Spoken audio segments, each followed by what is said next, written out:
Ahora repasemos este cuarto periodo de crisis política en el Perú. Poco a poco, vamos viendo las razones por las que se desencadenó esta crisis, el 30 de septiembre del 2019.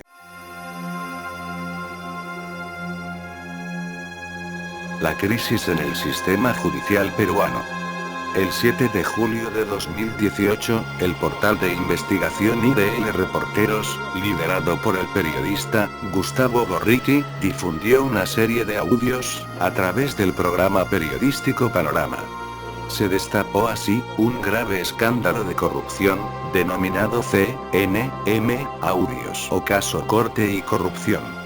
Se trata de escuchas telefónicas, en los que se revelan supuestos actos de corrupción y tráfico de influencias, que involucraban directamente a jueces y miembros del Consejo Nacional de la Magistratura, CNM. En los audios se escucha a César José Nostroza Pariachi, juez supremo, a Iván Noguera Ramos, consejero, a Julio Gutiérrez, consejero, y a Walter Ríos, presidente de la Corte Superior del Callao, negociando y utilizando su influencia personal en ámbitos de gobierno, a través de conexiones con personas, y con el fin de obtener favores y tratamiento preferencial. Estos polémicos audios habían sido filtrados por los periodistas de investigación, aprobada por la fiscal Rocío Sánchez Saavedra, para interceptar las llamadas telefónicas de números incautados por la policía a una organización criminal dedicada al tráfico de drogas, las Castañuelas de Richport, que operaba en el puerto del Callao. Esos números telefónicos pertenecían a los abogados de dicha organización, que se contactaban con las autoridades judiciales, y fue así, de esa manera accidental, como se destapó el escándalo que ha llevado a la crisis a todo el sistema judicial del Perú. El 11 de julio de 2018, el presidente Vizcarra anunció la creación de una comisión para reformar el Poder Judicial, presidida por Alan Wagner Tizón. Y ese mismo día, el presidente de la Corte Suprema de Justicia, Duberly Rodríguez, anunció una crisis en el sistema judicial. De otro lado, el fiscal supremo, de control interno, Víctor Raúl Rodríguez Monteza, dio un plazo de 3 días a IDL Reporteros, y al programa Panorama, para entregar los audios y sus fuentes. Sin embargo, esto no se concretó, debido a que las escuchas telefónicas, contenidas en esos audios, se habían dado de manera legal, y porque los periodistas no están obligados a revelar sus fuentes, por su derecho a la confidencialidad. En los días siguientes, se dieron a conocer más audios, que involucraban a personajes de todos los ámbitos, no solo de la política. El 13 de julio de 2018, el ministro de Justicia, Salvador Eresi, presentó su carta de renuncia, debido a que en uno de esos audios, se le escucha conversando con el controvertido juez César Nostroza. En su reemplazo, fue nombrado el abogado y congresista, Vicente Ceballos Salinas, que había sido miembro de la bancada parlamentaria del renunciante presidente Kuczynski. Ante la crisis institucional en el Poder Judicial, el presidente de esa institución, Duberly Rodríguez, renunció a la presidencia de la Corte Suprema de Justicia, el 19 de julio del 2018. Al día siguiente, fue designado para presidir la primera Sala de Derecho Constitucional, Social y Transitoria de la Corte Suprema de Justicia de la República. El 20 de julio de 2018, a raíz de la renuncia del presidente de la Corte Suprema, Duberly Rodríguez, como consecuencia del escándalo de los audios, Francisco Tábara Córdoba, en su calidad de vocal supremo decano, asumió interinamente la presidencia de dicha institución. Allanamiento a los locales de Fuerza Popular. Ahora hacemos un alto a esta cronología de acontecimientos, para mencionar un par de hechos muy importantes, que sucedió unos meses antes, y que debió ser mencionado en el anterior video. Se trata del allanamiento a los locales del partido político Fuerza Popular. Esto sucedió en horas de la mañana del día 7 de diciembre del 2017, el Poder Judicial autorizó el allanamiento y registro domiciliario de dos locales de Fuerza Popular, uno ubicado en Cercado de Lima y otro en el distrito de Surco. Ello, debido a indicios que apuntaban a que el partido fujimorista tenía doble contabilidad, o contabilidad paralela, para ocultar los aportes de Odebrecht a la campaña electoral de Keiko Fujimori. Los voceros de Fuerza Popular acusaron al fiscal Pablo Sánchez de estar tras el allanamiento, que habría sido en represalia por la denuncia constitucional entablada contra su persona.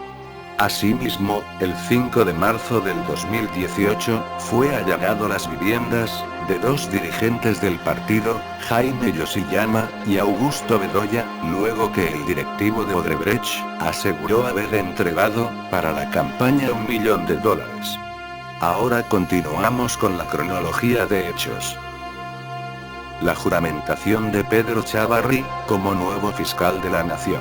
Semanas antes del discurso presidencial, el 7 de junio de 2018, el abogado Pedro Chávarri fue electo por Junta de Fiscales Supremos del Ministerio Público como fiscal de la Nación para el período 2018-2021. El 3 de julio el Consejo Nacional de la Magistratura lo ratificó por unanimidad como fiscal supremo.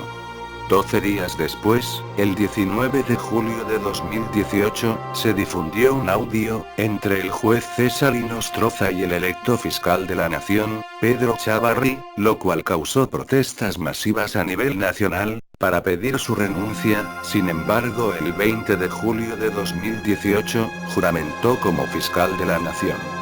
Pese a estar involucrado en dicho escándalo de corrupción, el fiscal Chávarri se negó a renunciar a su puesto.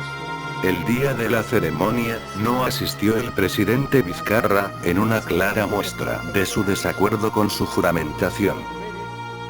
Primer discurso presidencial del presidente Martín Vizcarra. En su primer discurso, con ocasión de las fiestas patrias peruanas, el 28 de julio del 2018, para el presidente Vizcarra, significó el primer enfrentamiento con la oposición mayoritaria, ya que en su alocución, anunció varias medidas, que se refería a la reorganización de varias entidades del Estado, como son el Ministerio Público, el Consejo Nacional de la Magistratura, etc., y en los que también incluía realizar un referéndum, para que, entre otras consultas, se pueda cambiar las reglas de juego, en cuanto a la elección de los congresistas, anulando la elección inmediata.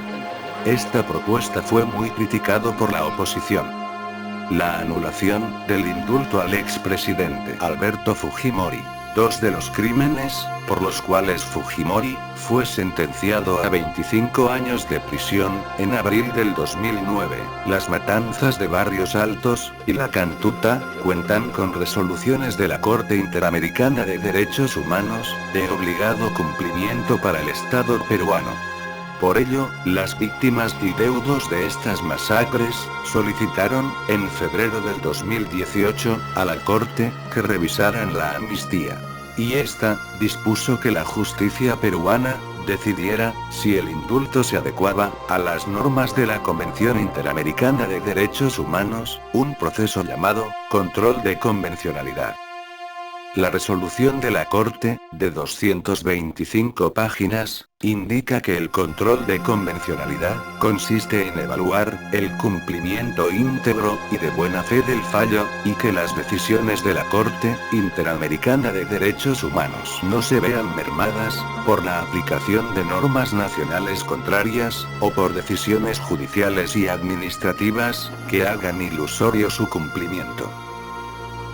En julio del 2018, un grupo de víctimas y familiares de las masacres de Barrios Altos y la Cantuta presentaron al Poder Judicial el pedido de dicho control de convencionalidad.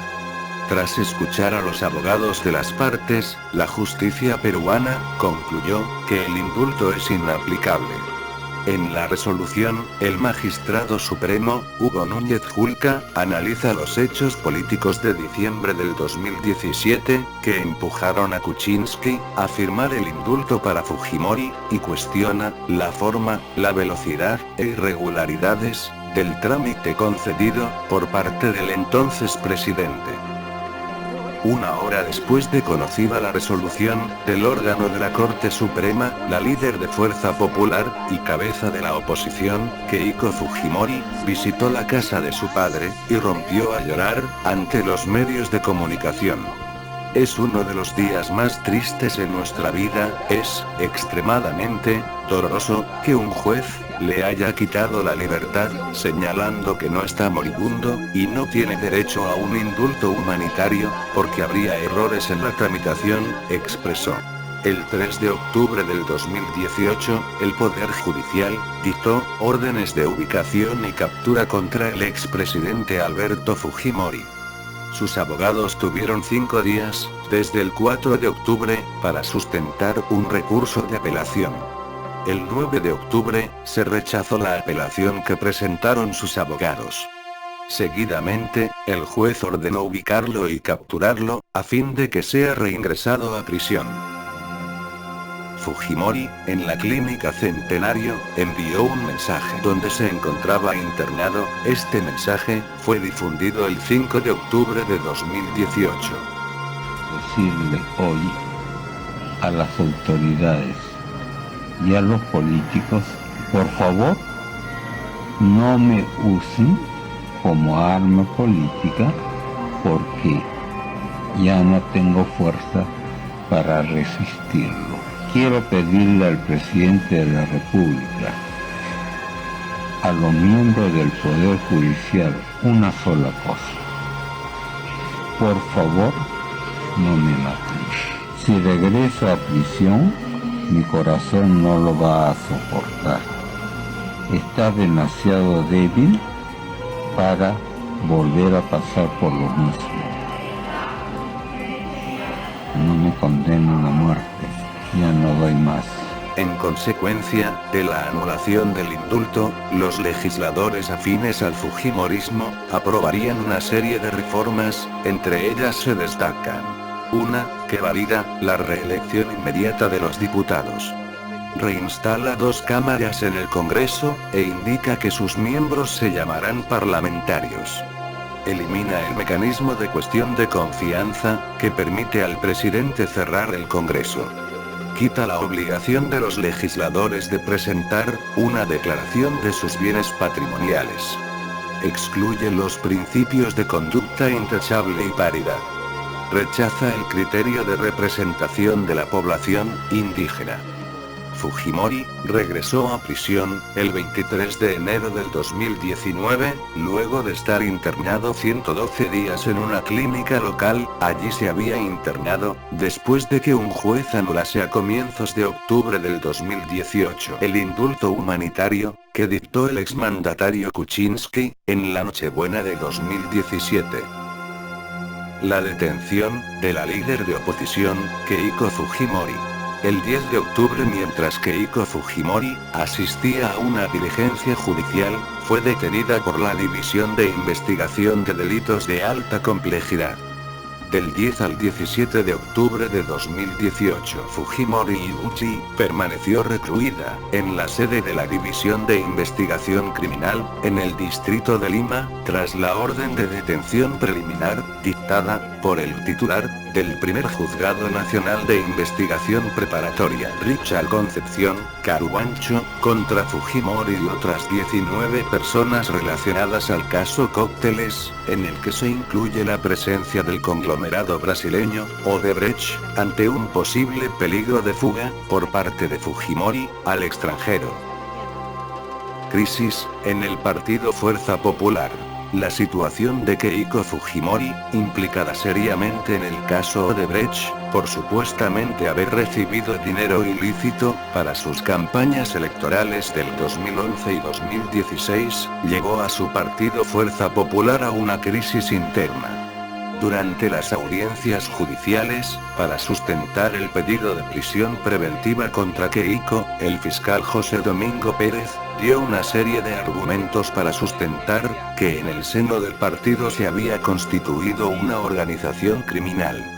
IDL, Reporteros, publicó una serie de conversaciones privadas, provenientes del chat La Botica, grupo de Telegram conformado por congresistas y dirigentes de Fuerza Popular, donde se lee a miembros de la bancada fujimorista ponerse de acuerdo, para desprestigiar al fiscal José Domingo Pérez, encargado de la investigación por lavado de activos contra Keiko Fujimori y Fuerza Popular.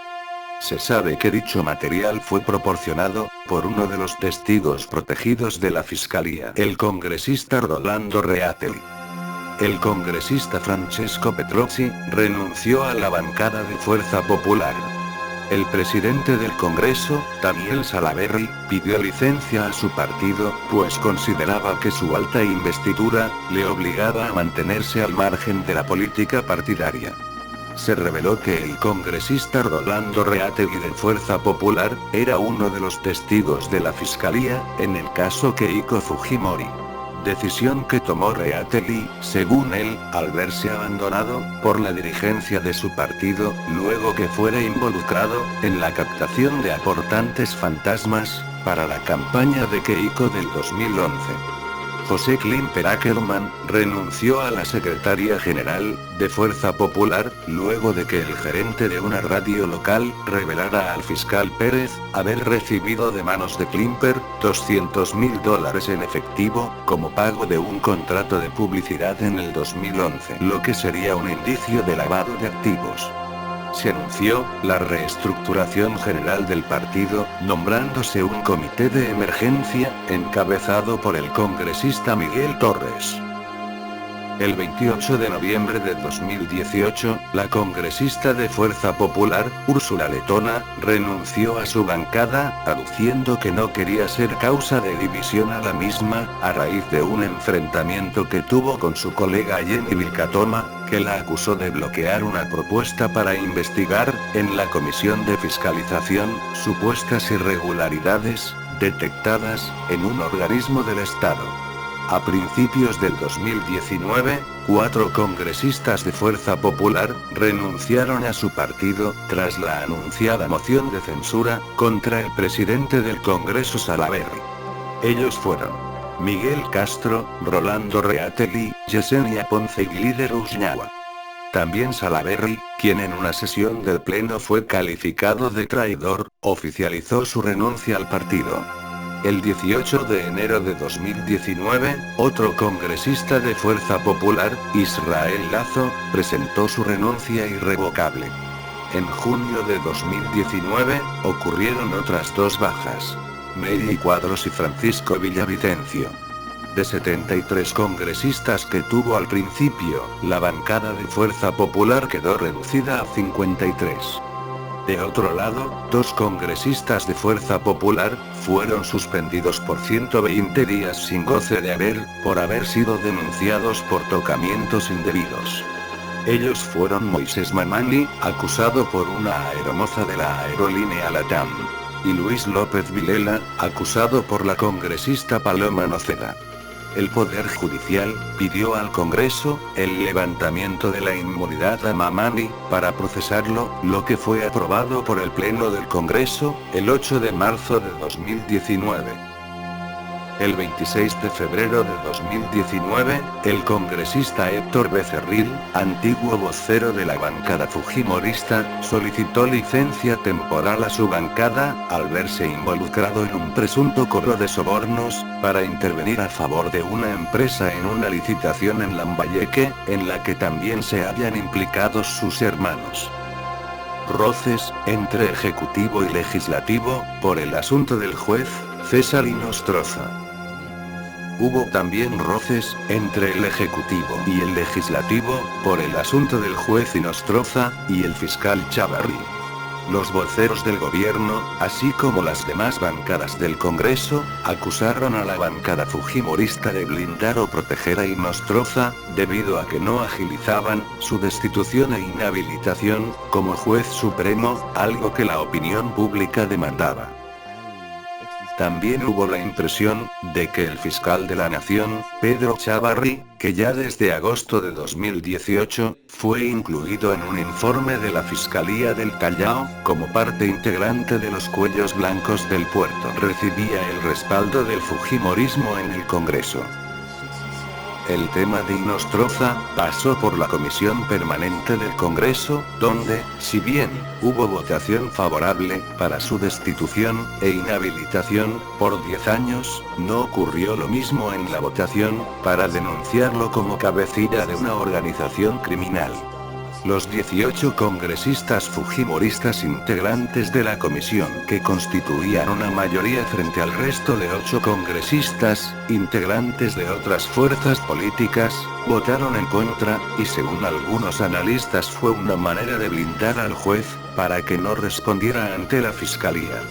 Ellos fueron Leila Chihuán, Segundo Tapia, Jenny Vilcatoma, Perky Alcalá, Alejandra Aramayo, Tamara Limborgo, Rosa Bartra, Karina Beteta, Úrsula Letona, Milagros Salazar, Freddy Sarmiento, César Segura, Milagros Takayama, Miguel Castro, Nelly Cuadros, Carlos Domínguez, Mártires Lizana y Mario Mantilla. Esto sucedió el 28 de septiembre de 2018.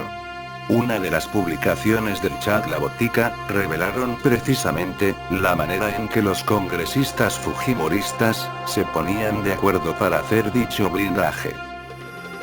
El pretendido blindaje al juez Inostroza causó indignación en la ciudadanía, y los congresistas fujimoristas fueron blanco de las críticas. Hubo presión para que se rectificaran en la votación a realizarse en el Pleno del Congreso.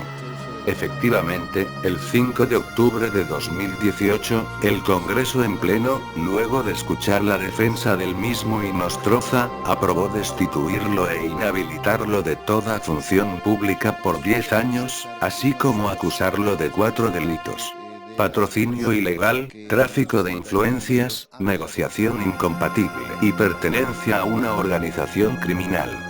La votación fue unánime.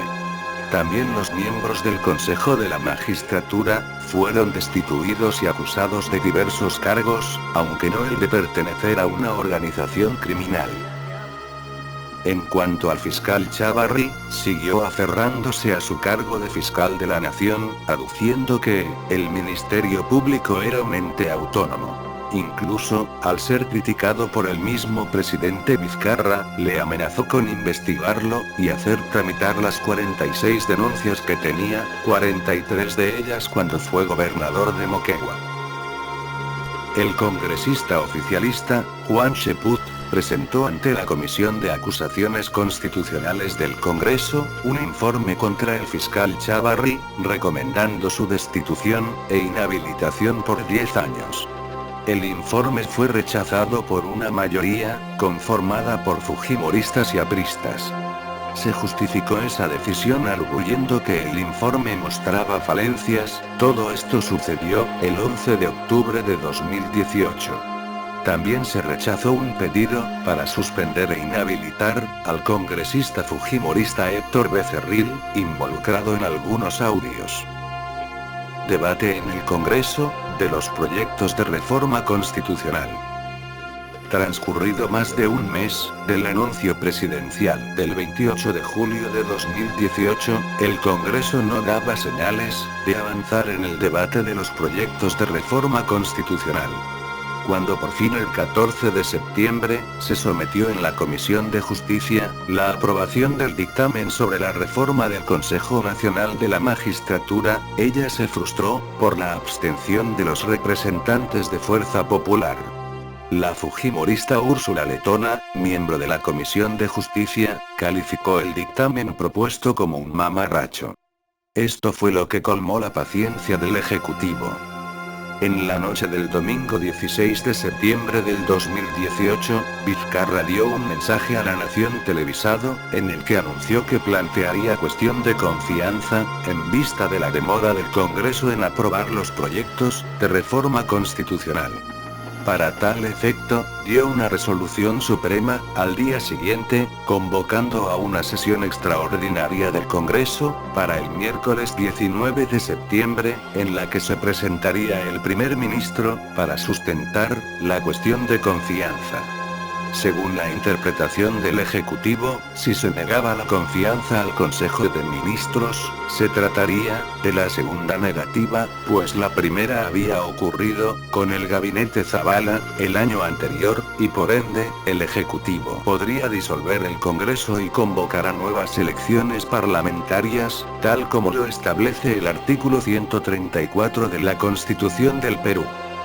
Planteamos la cuestión de confianza al Congreso de la República para aprobar las 4 reformas constitucionales presentadas al Congreso. Los voceros de Fuerza Popular dijeron que no era cierto que estaban dilatando o obstruyendo el debate de los proyectos de reforma, y que en realidad lo tenían ya todo programado. Como para dar prueba de ello, el día lunes 17 de septiembre, la Comisión de Justicia aprobó el primer dictamen sobre la reforma del Consejo Nacional de la Magistratura, que fue discutido y aprobado al día siguiente, en el Pleno del Congreso. Se cambió el nombre del Consejo Nacional de la Magistratura, que pasó a llamarse Junta Nacional de Justicia. El 19 de septiembre, el primer ministro César Villanueva se presentó ante el Congreso, en pleno, para sustentar la cuestión de confianza. Villanueva anunció que el gobierno no aceptaría una aprobación parcial de los proyectos de reforma constitucional, sino de todos en general. Luego de un debate de varias horas, se aprobó la confianza solicitada por el gobierno, con 82 votos a favor, 22 en contra, y 14 abstenciones. Quedó establecido el 5 de octubre como el plazo máximo para que el Congreso aprobase todos los proyectos de reforma constitucional. La Comisión de Constitución del Congreso apresuró el debate y la aprobación de los 3 dictámenes restantes. El 26 de septiembre, el Congreso en pleno aprobó la reforma sobre el financiamiento de los partidos políticos. Y finalmente, el 3 de octubre, se aprobaron las 2 reformas restantes, sobre el retorno de la bicameralidad y la no reelección parlamentaria.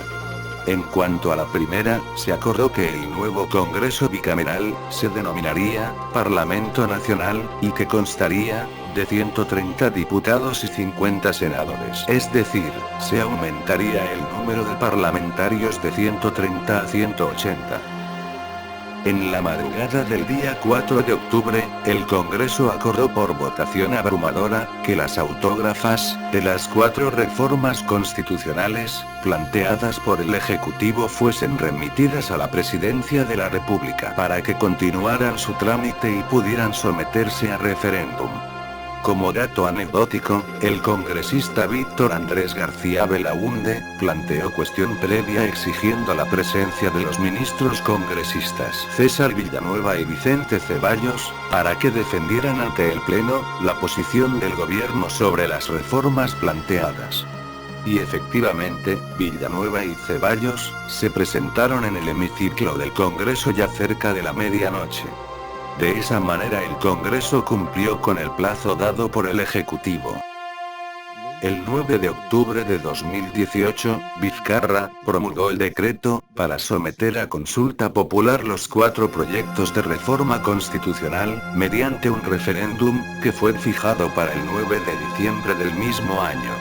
Sin embargo, se mostró en desacuerdo con la 4ª consulta sobre la bicameralidad, pues según su opinión, el Congreso había desnaturalizado el proyecto original, modificando los aspectos sobre paridad entre hombres y mujeres en las listas de candidatos para diputados y senadores, e incluyendo modificaciones a la cuestión de confianza, para restar de prerrogativas al Ejecutivo.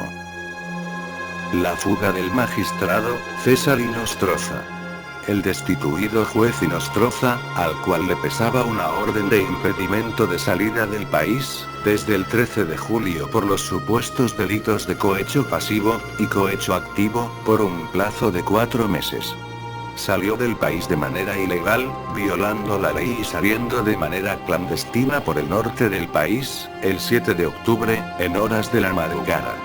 10 días después, el 17 de octubre, la información se conocería públicamente, tras lo cual el ministro del Interior, Mauro Medina, presentaría su renuncia, tras ser señalado por la clase política como uno de los responsables de la huida del sindicato cabecilla de la organización Los Cuellos Blancos del Puerto. Al día siguiente ocurriría la remoción de José Abanto de la Oficialía Mayor, por la demora en el envío a la Fiscalía del expediente acusatorio contra el juez César Inostroza, designándose a Gianmarco Paz Mendoza en su reemplazo. La prisión preventiva de la lideresa de oposición, Keiko Fujimori. El 19 de octubre de 2018, el fiscal José Domingo Pérez formalizó la investigación preparatoria y solicitó 36 meses de prisión preventiva para Keiko Fujimori y otras 11 personas involucradas por presunto lavado de activos, entre ellas Jaime Yoshiyama, su sobrino Jorge Yoshiyama, Vicente Silva Checa, Augusto Bedoya, Ana Herz y Pierre Figari. A partir del 24 de octubre de ese mismo año, enfrentó un proceso judicial por dichos cargos, tras el pedido de 36 meses de prisión preventiva solicitados por la Segunda Fiscalía Supraprovincial, corporativa especializada en lavado de activos y pérdida de dominio del Ministerio Público, encabezada por el fiscal José Domingo Pérez. El proceso de su caso se llevó a cabo en la Sala Penal Nacional del Poder Judicial. Dicho pedido fue aprobado el 31 de octubre del 2018, a las 5:34 p.m., por el juez Concepción, quien alegó los antecedentes de obstaculización y entorpecimiento del proceso, orquestados por Fujimori, los miembros de su bancada en el Congreso y personajes afines a esta en el aparato judicial. Tras la lectura del auto, fue trasladada a la carceleta del Palacio de Justicia y al día siguiente, el 1 de noviembre, al establecimiento penitenciario anexo Mujeres de Chorrillos, donde deberá permanecer recluida hasta abril del 2020, mientras se desarrolla la investigación por parte de la Fiscalía. El primer juzgado de investigación preparatoria nacional resuelve lo siguiente. Primero, declarar fundado requerimiento de prisión preventiva planteada por el Ministerio Público y en consecuencia se impone mandato de prisión preventiva contra la investigada Keiko Sofía Fujimori Gucci por el plazo de 36 meses en la investigación que se le sigue por el delito de lavado de activos agravado en agravio del Estado. Segundo, ¿se encuentra presente? Muy bien, atendiendo a que se encuentra presente la investigada, en este acto se dispone su captura y se dispone también su cursar oficio para su internamiento en el establecimiento penitenciario que corresponda. La rebaja del tiempo de prisión preventiva a 18 meses se da porque, el 9 de agosto del 2019, la Corte Suprema Peruana, conformada por 5 magistrados, celebró una audiencia para resolver el pedido de casación, anulación contra la medida de prisión preventiva de 36 meses dictada en octubre de 2018. En esa audiencia, 2 magistrados votaron a favor de declarar improcedente el pedido de la defensa, mientras 3 se inclinaron por declarar procedente el pedido en parte, es decir, no anular la sentencia contra Fujimori sino reducirla de 36 a 18 meses. El asilo político del expresidente Alan García. El 15 de noviembre de 2018, Alan García acudió a una cita con la Fiscalía de Lavado de Activos, como parte de un interrogatorio llevado a cabo por parte del fiscal José Domingo Pérez, debido a irregularidades en los pagos por conferencias del expresidente, financiadas con dinero procedente de la Caja 2, de la División de Operaciones Estructuradas, de la empresa Odebrecht.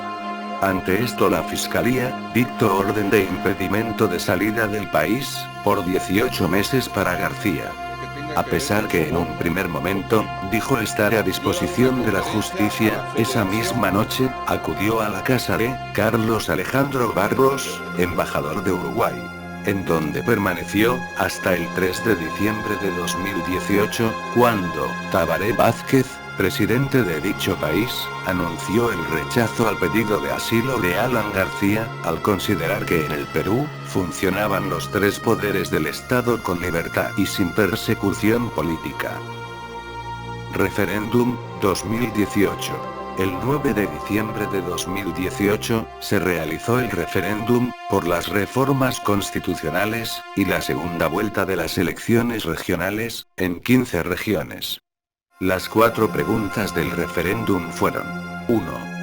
¿Aprueba la reforma constitucional sobre la conformación y funciones de la Junta Nacional de Justicia, antes Consejo Nacional de la Magistratura? 2. ¿Aprueba la reforma constitucional que regula el financiamiento de las organizaciones políticas? 3.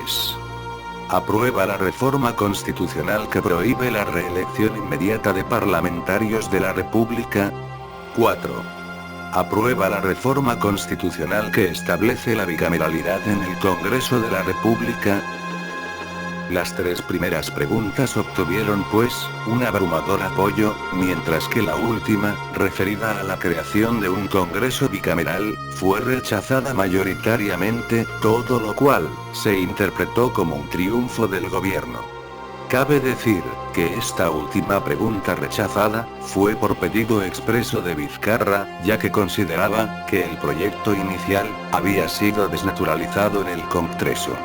En la noche del 12 de diciembre, el presidente Vizcarra, dio un mensaje televisado a la nación, que duró 30 minutos. Hizo un balance del resultado del referéndum, y dijo ya tener en manos el proyecto de ley orgánica, para la implementación de la Junta Nacional de Justicia, redactado por la Comisión de Reforma Judicial, y aprobado en el Consejo de Ministros, que sería remitido al Congreso, para su debate y aprobación. Exhortó al Congreso, para agilizar la reforma judicial, así como, la aprobación de 7 proyectos de ley complementarios, que estaban en compás de espera en las comisiones del Congreso.